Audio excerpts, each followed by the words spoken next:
Hey everybody, this is Real Sales Talk, Tech Talk number 4, and we are ready to rock and roll. First and foremost, I just want to say to everybody, hashtag Real Sales Talk to communicate with us. I know you're getting this on Wednesday. We're doing it on Sunday, but love to kind of communicate with people after the fact or during.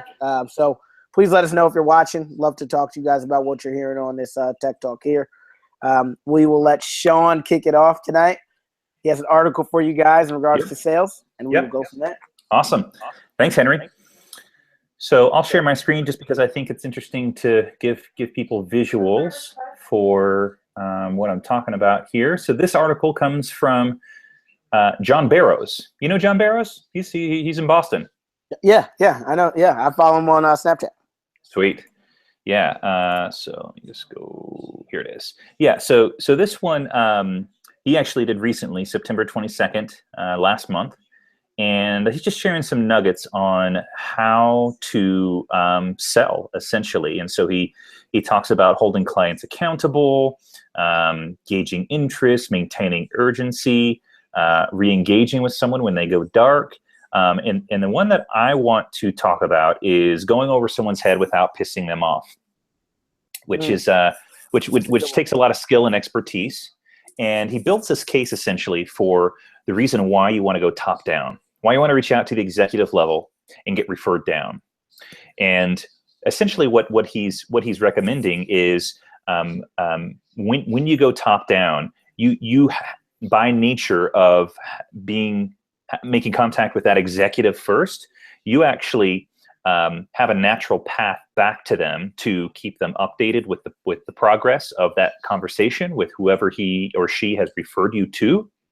And so if things start to stall out, you can always go back because you've said initially, hey, I'll make sure and keep you updated on how things progress. And so I really like this approach. It's a strong case for working top down instead of bottom up, especially when it's especially valuable when things kind of stall out with whoever that person is that's reviewing your product or your service.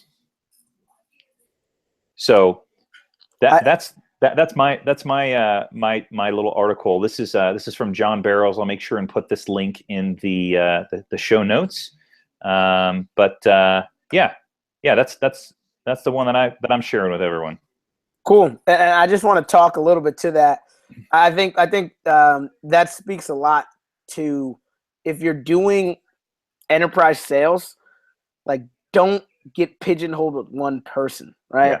Because that also is a reason why like things get stalled a lot. It's like you're talking to this one guy or maybe these two guys who work together all the time.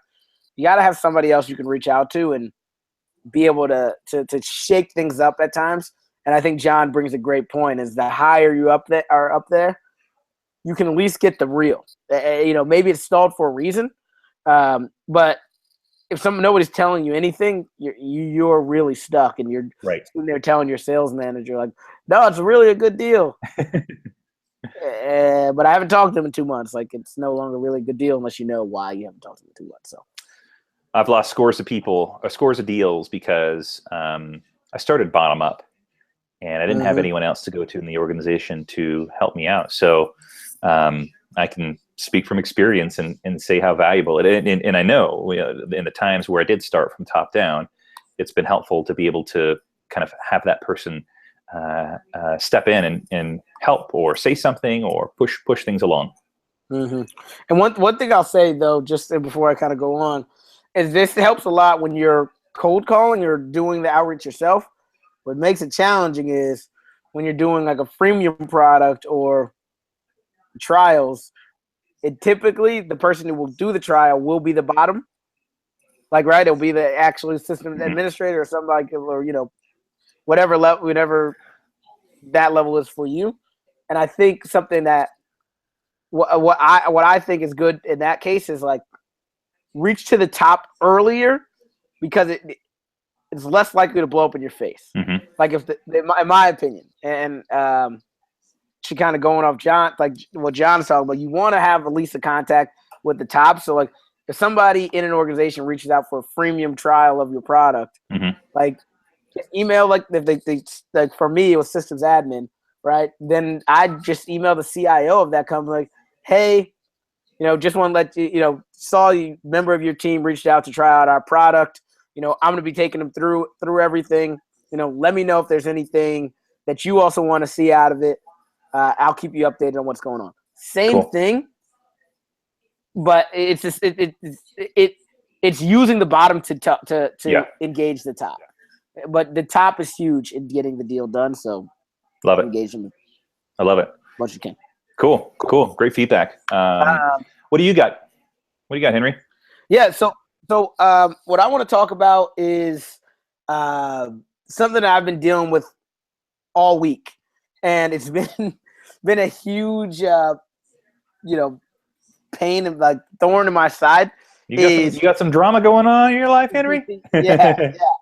So as you guys know, I'm taking over sales and marketing for my father's company, digital architecture, and with that, I've had to figure out a lot of the back office stuff in terms of like products that we're using to keep track of our customers and emailing our customers and doing all that, right? So looked at Salesforce. So CRM is what I'm going to talk about here today. Cool. We looked at Salesforce. We evaluated Active Campaign, which is they're really a email marketing software, but they have a CRM attached to it. And then what we actually ended up settling. We actually looked at a few other ones, like what was the ones? My father brought up a few, Insightly, Infusionsoft, and some other ones. Ended up settling on HubSpot sales platform. Nice. Cool. Yeah. So we're using HubSpot CRM. Pretty excited about what's going to be coming of it. And I just wanted to talk to the reason why we made the decision, so that people can kind of learn from that.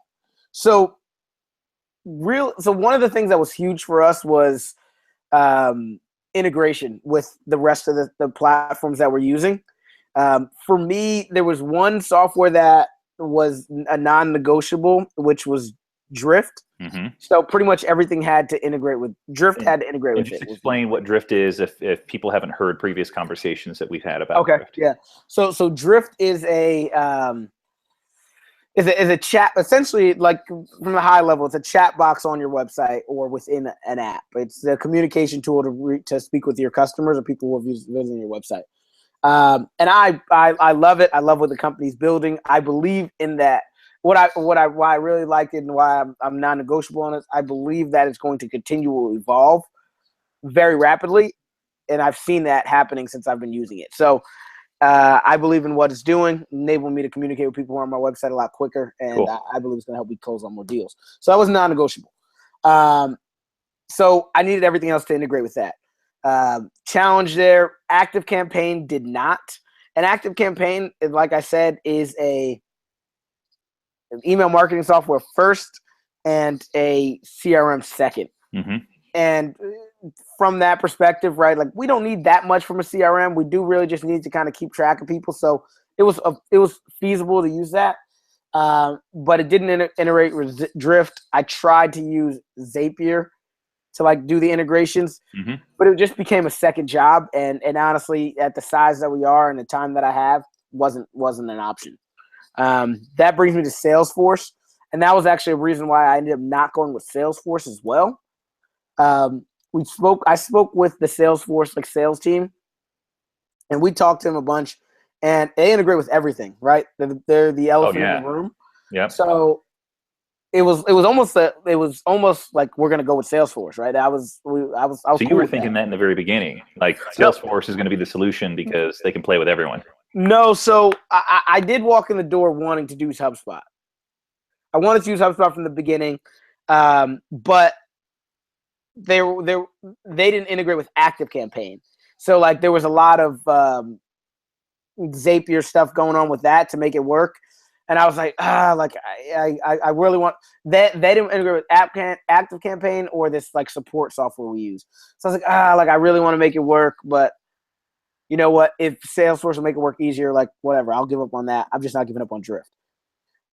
So we went to Salesforce, talked to Salesforce a bunch, and two things the reason why we didn't end up going with Salesforce is number one, you have to pay for Salesforce upfront for the year. There's no that's like right. monthly contracts. Yep. And just the way that I want to operate this company, like I mean, I'm sales and marketing. My dad's the CEO, but we kind of both kind of do a lot of the operations.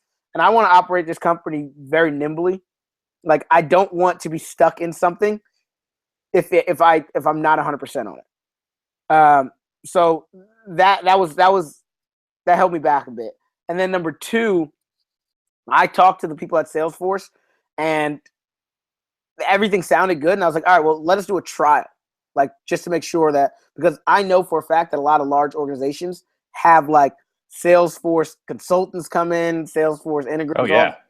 They have literally a person that does it. So I'm like, I've heard it's hard to use, right? Like, and the lady pretty much told to me, like, I don't know if I want to let you guys do a trial. Like, I wouldn't recommend doing a trial because, like, you know, it may end up making you not want to buy it. And I'm like, what do you mean? Like I shouldn't do a trial because I wouldn't want to buy it. Like, then why would I buy it? Then why would I? She's like, well, because if you buy it, you'll have support.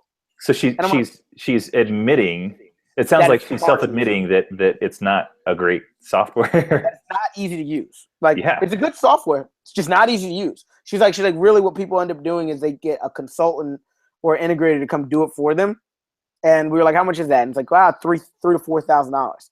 And I'm like, so we have to pay $3,000 to $4,000 to get somebody to implement it, and the software only costs like $900 for the year per person. So I'm like, I'm paying more to integrate it than to even have the software. It doesn't make sense.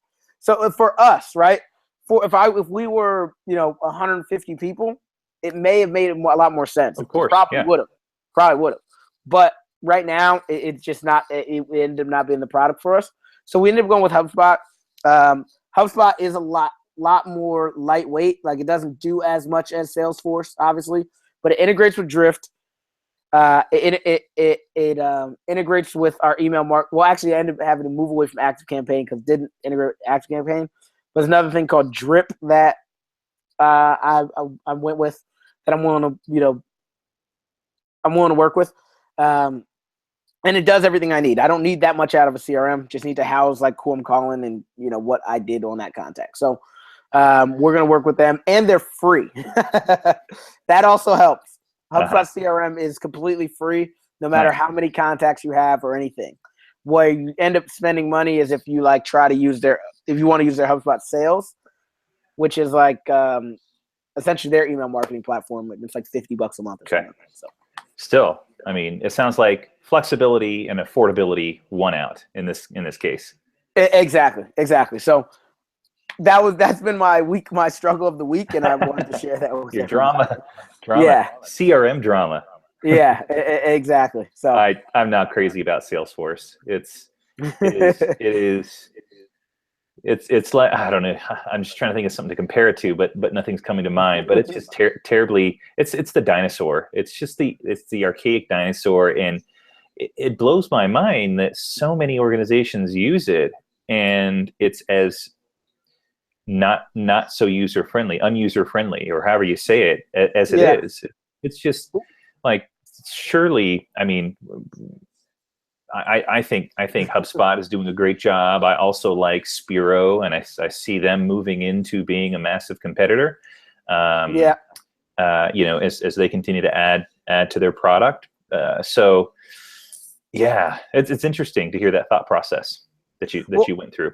Well, I think the reason that like so many people use it is just because of that simple fact that they're the elephant in the room, right? So it's like, sure, yeah, well, what everyone else does. Everybody does it, so it can't be that bad, right? Yeah.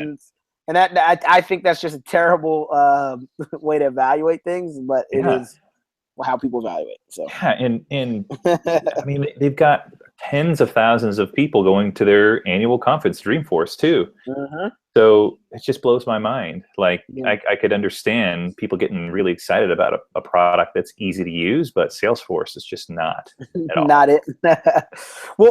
So we don't have to talk all about it, but the reason that Salesforce, like, I mean, Salesforce is so old, right? If you think about, like, I mean, in the grand scheme of things, it's young, but Yeah. in the scheme of, like, where we're at now from a software, like, perspective, is like when Salesforce came out, it was just like, it was cheap Yeah. compared to, like, Sybil, I think is the name of it, where you had to have an on-premise solution. So Salesforce was like the early, like, cloud, like, Yeah. software as a service. So it made things, like, super inexpensive to have a CRM, and it offered a lot less than Siebel, but it made sense for them, Yeah. for a lot of people. But it was not built on ease of use. And nowadays, ease of use is, like, what sells things. And if you can't, and that's their problem. Like, and they can't redo it. Like, it's too late. Like, they're There's too never going much to be built on top.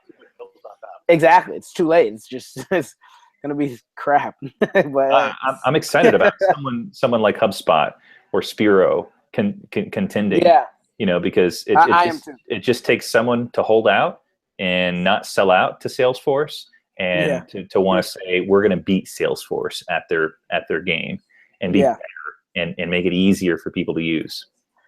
I hope so, man. Me too. Cool. Well, Cool. I know we got another recording to do here, so should we wrap up? Let's rock and roll. Cool. All right. Thanks, everyone. And we'll see you on the next episode.